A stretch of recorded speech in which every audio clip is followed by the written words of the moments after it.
this true? And I'm going to ask you this, and you can say yes or no. Did you kill Stephanie Tatiana?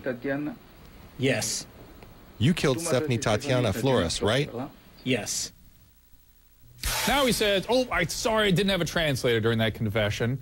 Look at him here. Joran seems relaxed, yawning, smirking in court today. Criminals like this, in my opinion, and I hesitate even saying criminals like this.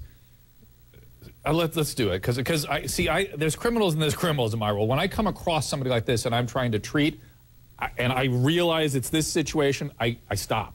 They're not treatable, in my opinion, and they are dangerous. Let's go straight to my guest, criminal profiler Pat Brown, prosecutor Stacey Honowitz, and Jean Caceres, who's been covering this case since the beginning. Jean, can you fill us in on the latest?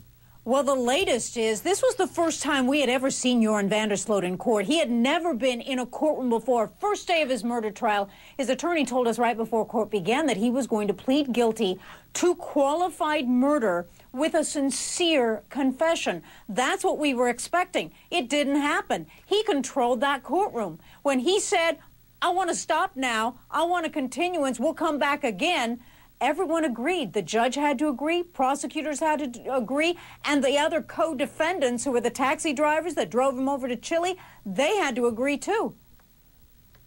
Now, I want to remind people, this guy gives me the creeps. He's the kind of guy who actually gets sexual satisfaction from murdering girls. This is what I call a psychopath. And here's some of the traits of somebody who fits that psychopathic profile. They lack empathy and remorse. There are other conditions that do that too, like sociopathy and narcissism. They have shallow or no emotions. They're egocentric. They're aroused by violence, deceptive. They appear normal, even charming, but I'll tell you what, they are not treatable. And here's the deal about guys like this. They are so devoid of emotion and so deceptive, so devious, that they act in ways that they think other people want them to act. They are not treatable. They just put on a show for doctors. Now, again, I'm contrasting here with Casey Anthony, who I talked about earlier, who could potentially be treated. Pat Brown, you're a criminal profiler. Joran, do you think he'll act like this again? And do you agree with me with the kind of profile I'm setting up here of this man?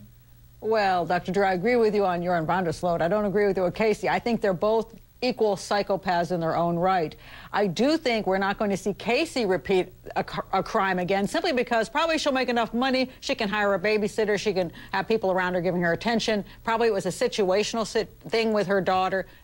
Child got in her way and she got fed up with having that kind of life. She's probably going to get a new life she'll be happier with. I think she won't do anything like that again. Let me interrupt you and just say that I'm talking about a guy we're talking about motivational states. This is a guy who's motivated to kill. Casey's a screwball that did something awful. Well, this guy gets off on killing, I suspect. Do you agree? I don't think he gets off on. He's not a serial killer, but I think people are confusing what he is. He is a serial killer. He's killed. How many women does he have to kill before he's a serial killer? No, I call him a date rapist, a date rape guy with a rage problem, because what he does is he goes out and he gets these girls, and girls will go with him for one reason or the other, as a date or as a friend, because he seems cute and nice and all that, and smart enough.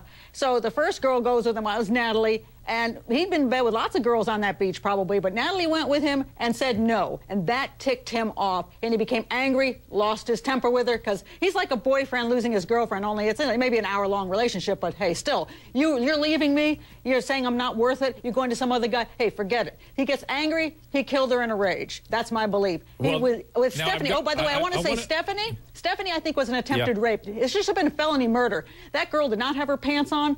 The kind of assault on her looks like, to me, an attempted sexual assault. And I think he killed her in rage because she said no as well. She wasn't looking at his computer. But I think you're getting into that area that I'm talking about. This guy's motivated in a way that's disgusting. And look at this surveillance footage. This is him at the outside hotel room. Show me that footage. That's not what we're looking at here. Where he goes outside his hotel room, comes back and gets 2 cups of coffee, playing to the hotel security camera the entire time. There he is, this one.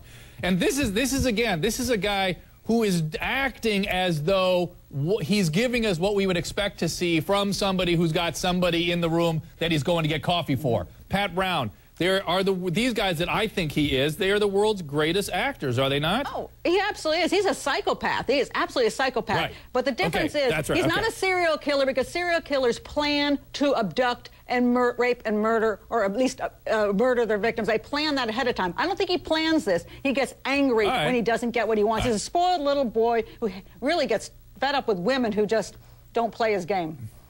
And Stephanie, finally to you, what's going to happen, do you think? What is this? What kind of game is he playing with the court, and how long is the court going to put up with this?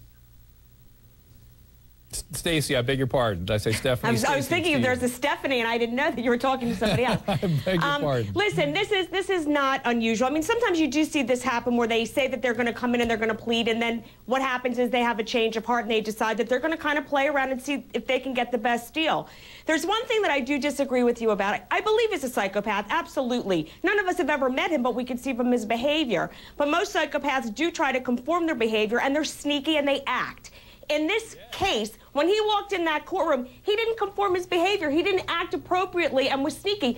You could see he could care less. This guy didn't care. It was almost like they were wasting his time. And so he did kind of take control of that courtroom. But the prosecutors and the judges had to abide by it, because he'd have a series of appeals if they didn't give him ample time. When he comes in next Wednesday, I guarantee you it's going to be a whole different ball of wax. He will have these next couple of days to talk to the lawyer. He's going to try to negotiate down from the 30 years. He's going to say that the confession was coerced and that the aggravating factors is not what happened. But the interesting thing is he explained it in detail, and the detail matched what the evidence was. And so I think it's not going to make a difference. Thank you, Stacey. Thank you, Pat. And thank you, Gene. Coming up, we're going to talk to the attorney who represents Natalie Holloway's mom and get, if we can, from him, her reaction, plus a deeper look at Joran's bizarre behavior in court today. That's next.